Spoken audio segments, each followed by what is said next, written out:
Hey guys, this is Grandmaster Eugene Perelshteyn for chessopeningsexplained.com, and today I want to share with you a very nice miniature against the Pirc Defense.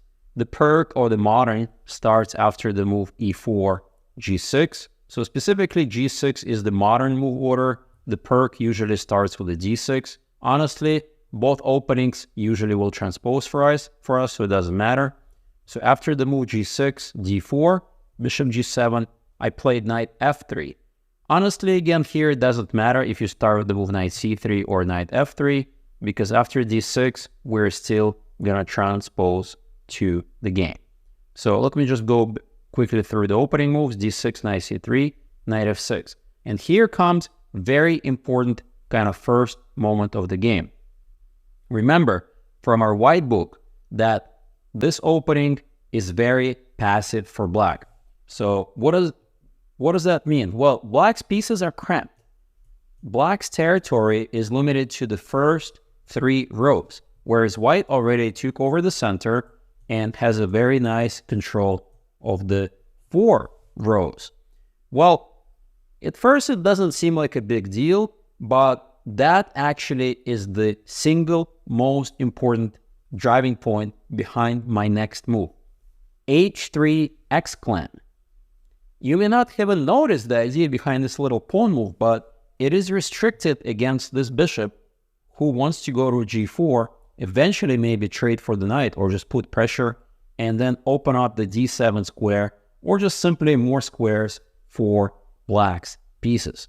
Generally speaking, when you have space advantage, you don't want to allow your opponent to trade pieces. So this is the setup and the recommended line against the Pirc defense in our white book.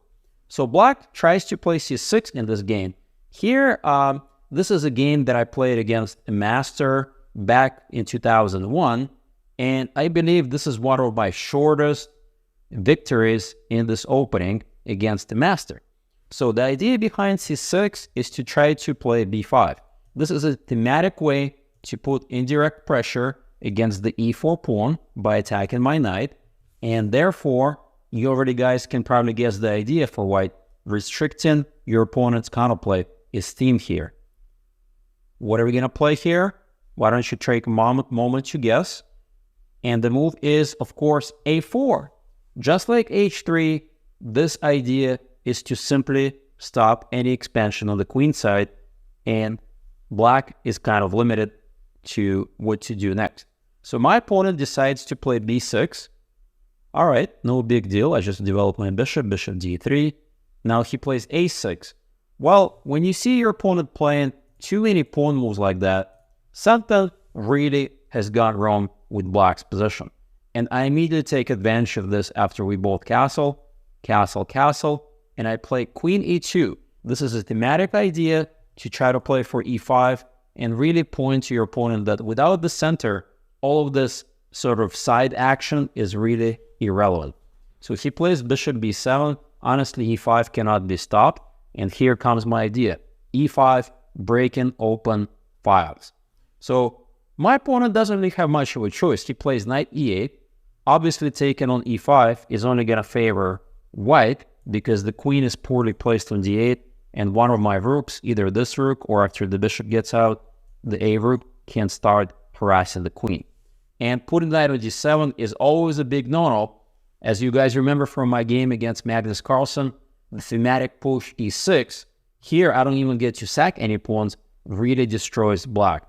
And after pawn takes, I can do pretty much whatever I want. I can take with the queen takes e6 check, followed by knight g5 with a really big advantage. Or I can play knight g5 right away, and black is more or less in trouble. So that's why after the move e5, he plays knight e8.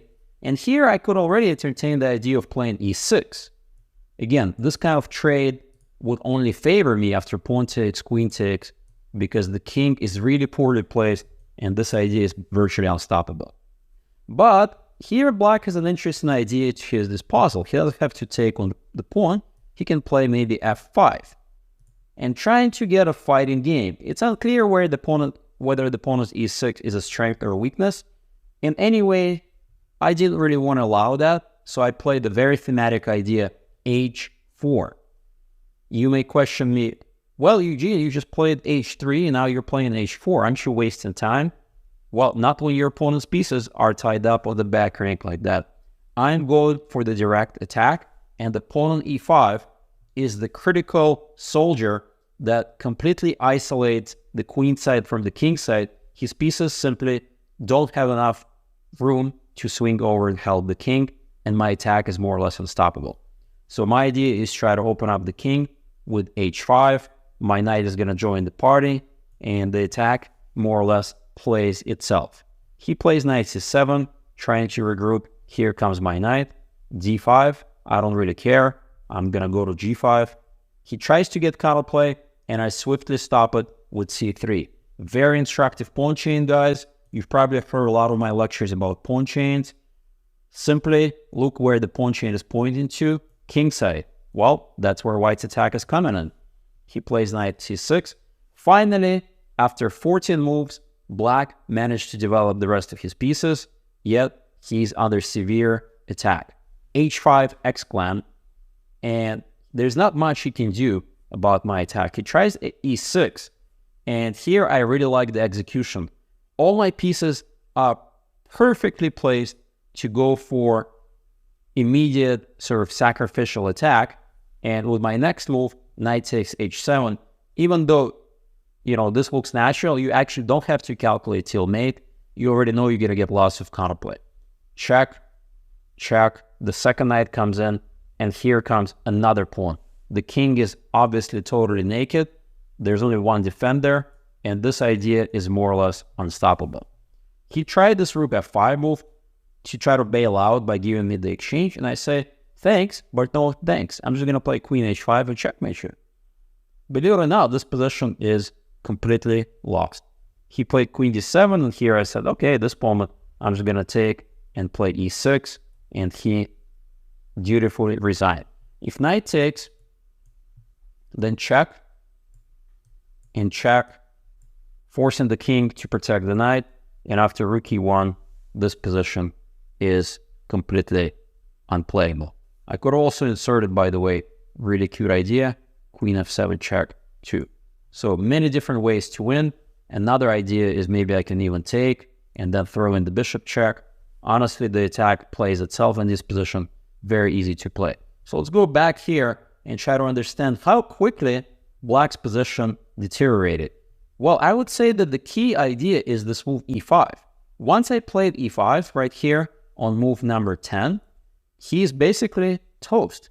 He played knight e8, which allows me to bring in my h-pawn to open up the enemy lines, and the position is more or less lost. So this 24-move miniature, I really like, that shows you how you can attack against the passive player. Remember, I took a lot of space away from black with the moves h3 and a4, and later I was aggressive with e5 and h4 because all of these moves were more or less useless.